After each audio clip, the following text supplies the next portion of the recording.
Hello everybody, welcome back to another video. In today's video we are going to be doing another unboxing. And this unboxing is going to be a pretty big one because inside this box we have the brand new Gemini200 Antonov 225. This is the largest 1-200 aircraft model that's ever been made. It's the largest aircraft I've ever unboxed, and so this is going to be a pretty interesting unboxing. Of course, I've already opened this box, so we can just get straight on to the actual box inside here, and it is a massive one.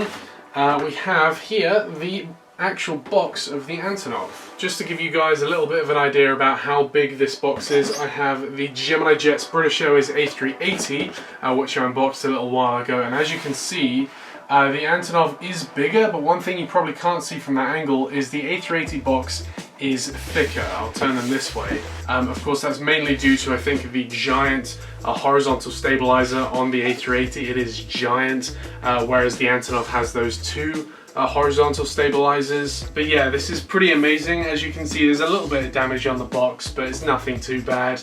I'm more conscious about the actual model inside the box than I am about the box itself. Now, the Antonov 225 is famously the largest aircraft in the world. However, largest is quite a vague statement. That could mean weight, wingspan, actual size.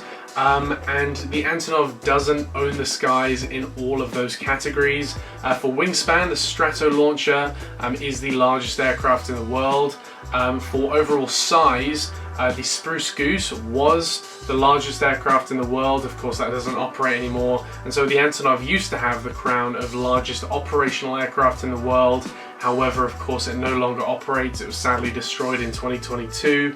But where the Antonov wins is the largest aircraft by weight. The Antonov 124, which is the smaller brother of the Antonov 225, which is essentially the same aircraft, just smaller and with 4 engines instead of 6, first flew in 1982 and then was introduced in 1986.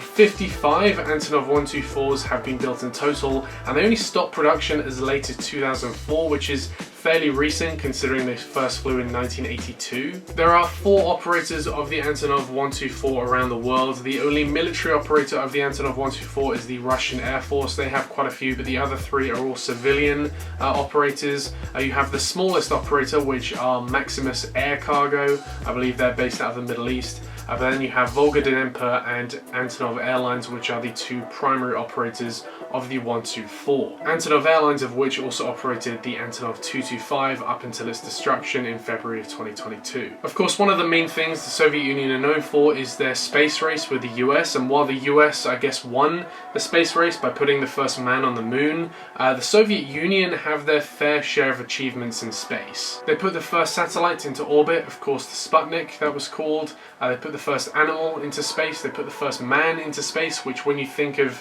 the space race, the race to space, you would think that in that kind of terminology, the USSR would have won, but I guess the US still won because they put the first man on the moon. The US weren't even the first country to put a space probe onto the moon. That was the USSR. They put their Luna 2 probe onto the surface of the moon in 1959.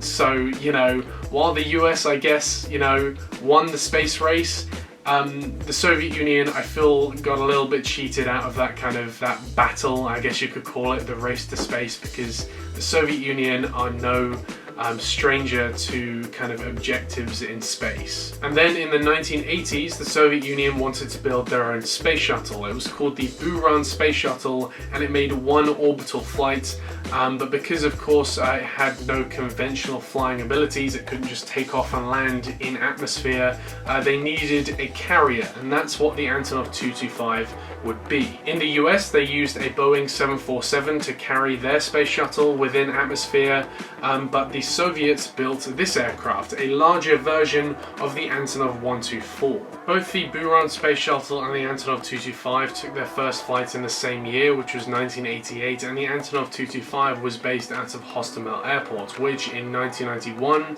when the USSR collapsed, became a part of modern-day Ukraine. The Antonov 225 has set some pretty impressive records, like airlifting the single largest item ever, 2 of them in fact, which were 2 wind turbine blades measuring 42 meters in length. Then in 2001 it set the airlifting weight record when it airlifted 4 tanks weighing 253 tons. To put that into context, the Boeing 747-8 can airlift a maximum of 134 tons. So an Antonov 225 can lift well in advance of double what the 747-8 can. Weirdly though, that record with the 4 tanks was set on September 11th, 2001. So that record wasn't the most prominent thing happening in aviation that day. But with that being said, let's go ahead now and open up this giant box. As you can see, it's in the classic Gemini200 color scheme. We have the logo for Antonov Airlines up there, Gemini200 logo, we have the artwork of the aircraft there, Antonov 225 with the gold and black. As I always say, I love the kind of color scheme of the gold and black. It feels very premium, it's very nice. But yeah, with that being said, let's go ahead and open up this box. So pulling out the polystyrene here, we have the aircraft. And so here we go, we have the polystyrene, and taking the top off, and there we go. We have the giant Antonov 225. Have the stand inside here. It's just a regular wide-body Gemini200 stand. It's not even bigger than, you know, the 747 stands. It's just the same size. We then inside here have some of the landing gear pieces. Of course, you can see how many wheels there are on the main landing gear section of the Antonov 225, which is very impressive. We're then taking out the aircraft here. I think I'm going to go ahead and take it out by the tail, take off the plastic off the top there, but then taking the aircraft out of its cradle. It is an absolute beast. But here we have the 1-200. Oh my days, Antonov 225. And so here we have the model, of course, with all the gears attached and everything. Just to give you guys a bit of a sense of scale, I brought in my 1-400 Antonov 225. Of course, it's just half the size.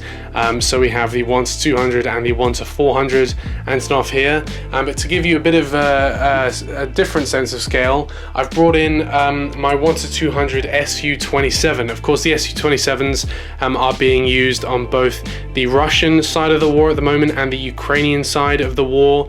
So just to give you a bit of a sense of scale, that's an Su-27, which is a pretty large fighter jet, to be honest. They are pretty big for fighter jets. So starting off at the front of the aircraft here, as you can see, we have the nose of the aircraft.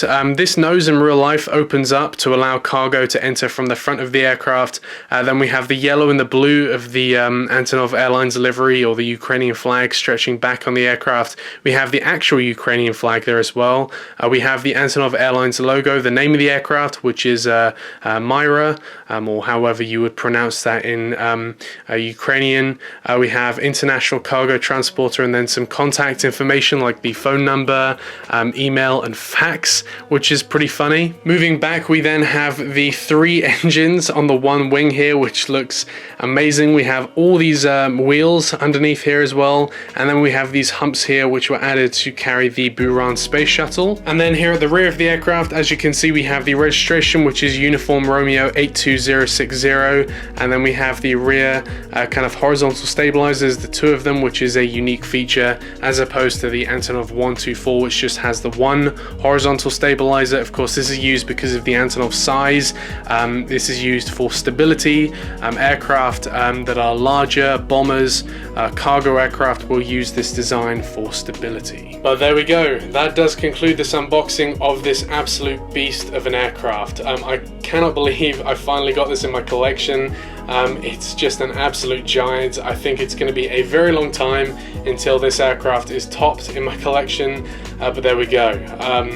I hope you guys enjoyed today's video. I hope if you want this aircraft that you've managed to get your hands on it. I believe Gemini Jets are doing a re-release of this aircraft very soon, and I do hope they also re-release this aircraft in the older color scheme they used to use with the Buran space shuttle. It's kind of like a white fuselage with, I think, a red line kind of going down the middle. That would be cool to see. It would also be cool to see a 1-400 Antonov 225. I know I already have one. I got that one from Herpa, but I don't believe Gemini Jets have actually made a 1-400 Antonov 225, and hopefully if they do that, it'll be better than their absolute trash mold of the Antonov 124. I bought the Volga Denemper 1-400 Antonov 124, and that was an awful model. I ended up selling that because it was so bad. So hopefully Gemini Jets get that right with the Antonov 225 if they ever release that in 1-400 scale. But yeah, I hope you guys enjoyed today's video, and with that I want to thank you very much for watching, and I will see you in the next one. Bye.